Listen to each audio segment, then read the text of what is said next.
Hi, good morning. I wanted to come to you and follow up on the live that I did yesterday. I did a live with Amy Moses of Mojo Pelvic Health here in Memphis, Tennessee, and it didn't go quite so well because I had internet issues. And so the video, from my perspective, was really bad. I did get all the issues worked out. I spent some time yesterday afternoon, or my husband actually did on my behalf, at Infinity, and we got some new hardware set up in my office here at home. So hopefully in my future lives, and with collaboration and guests, I won't have any more issues. Hopefully we have them all worked out. But I wanted to follow up and just do a video because it didn't make it to LinkedIn as a video for anyone to see after the fact.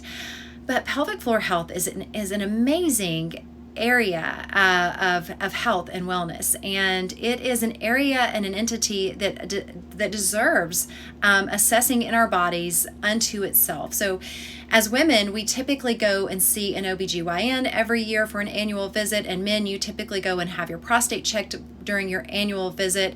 But that's as far as the pelvic floor checkup goes. For women, we have a doctor inspect us. They put a spectrum inside of us. They check the tissues in our vaginal lining and our they check out to see if we have any sort of growth or any sort of abnormal bacteria, anything going on. But that's really the extent of our exam.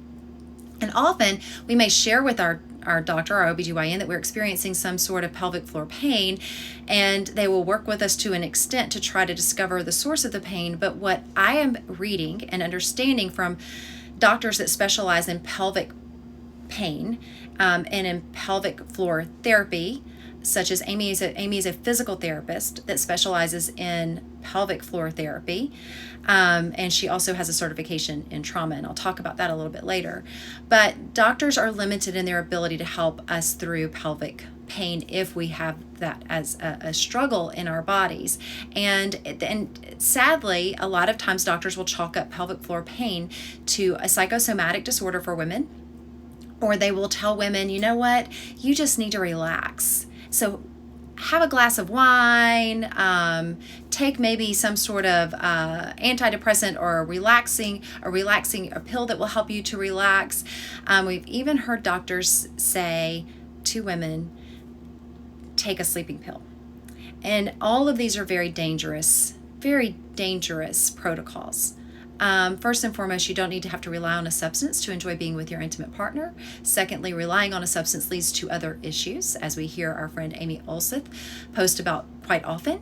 And lastly, how triggering it would be to be blacked out while your partner is enjoying being with you because you can't endure it awake because of the pain, with all of the issues we have of date rape issues and people being drugged and their bodies being used against their will. That is just a dangerous advisement. And I hope that if anyone has been given advice like that by their doctor, that you would reconsider your relationship with that doctor. But I also hope that you would look into speaking specifically with someone that specializes in pelvic floor health. So, pelvic floor pain can impact both men and women. And we talked about some of the factors that contribute to pelvic floor health. And we talked about pelvic floor pain, and we talked about the factors that contribute to urinary incontinence. And believe it or not, some of those issues are overlapping. So for many of us that work out and do the same types of workouts repetitively, like maybe we're runners, or maybe you practice yoga only every day, or perhaps for your teens and children that are engaged in sports like baseball or soccer or swimming or dancing or gymnastics, engaging the same exact muscles repetitively over and over every day can create a hypertonic engagement of the muscles inside the body. And when muscles are hypertonic engaged, that means they stay engaged and they're never able to release the contraction. And when that happens, it contributes to A, pain, it's painful, and B, urinary incontinence. And that's true for both men and women. And so I found it really interesting when I had my assessment with Amy, and she said to me, your muscles are in a hypertonic state. And so we were talking about Kegel exercises, and I turned 50 last year, and I was like, well, what about Kegel exercises? How often do I need to do them? And I read about them all the time, and she said, you don't need to do them at all. She said, you need something totally different. So she gave me a different protocol for breathing and how I could breathe into certain parts of the muscle of my pelvic floor and help the muscles that were in a hypertonic state soften, relax, and learn to constrict as they should. So we also use those muscles, right, for when we go to the restroom. We use those muscles when we sit and stand up. We use the muscles in our pelvic floor when we're walking. We use the pelvic floor muscles when we're turning and we're dancing, when we're doing anything that we might enjoy in life, but also in the normal course of activity throughout our days. So it's important to understand and identify what's going on in our own body. So those magazine articles and covers that tell us all to be doing Kegel exercises every day may not be leading us all in the right direction. So it's important to have an individualized assessment. The last thing Amy and I talked about was trauma and how the body holds trauma, and the pelvic floor specifically holds trauma. When you think about that, if you have an experience in life where you are triggered and you're scared or something fearful, your whole body tenses up. You clench your butt cheeks, you might squeeze your arms and your muscles, and so your whole body is actively in a state of engagement for fight or flight.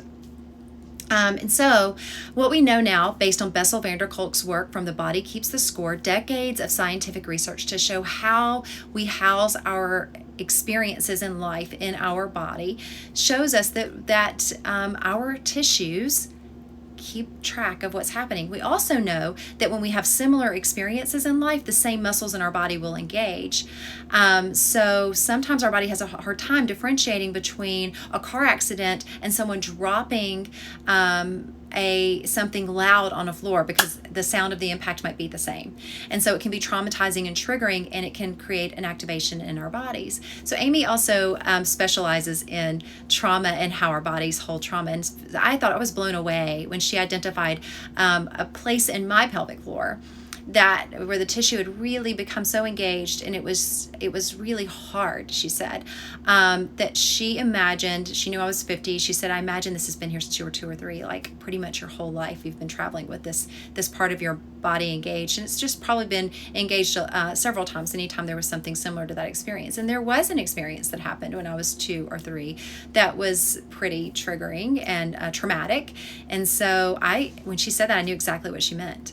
So I thought that was interesting. It's not black magic or anything like that. It's just a reality of the house we live in, and we carry with us our whole life, is keeping up with everything that we experience. It's doing a lot of work for us and on behalf of us to keep us safe and protect us, honestly. It's not trying to be an enemy to us, but we need to have an understanding of our bodies. And so I would say, just like you have annual exams with your OBGYN, which you need to have, annual breast exams and prostate exams, you should probably also consider adding a pelvic floor specialist to your list of examiners. My friend Amy can do online consultations. So if you've taken the time to listen to this roughly 10-minute video, you can comment on this feed, and I'm going to select one person from the comments in this feed to gift a free online consultation with Amy Moses of Mojo Pelvic Floor Health. And she can also, if you want to know about a pelvic floor specialist or therapist in your area, because you don't live in the Memphis area, comment, let me know, and I can provide some resources for you to help you find somebody in your area. Anyway, thank you for listening, and I'm enjoying sharing this wellness series with you all, and I'd love to hear from you if there's any other topic that you'd like presented. I'd love to hear from you.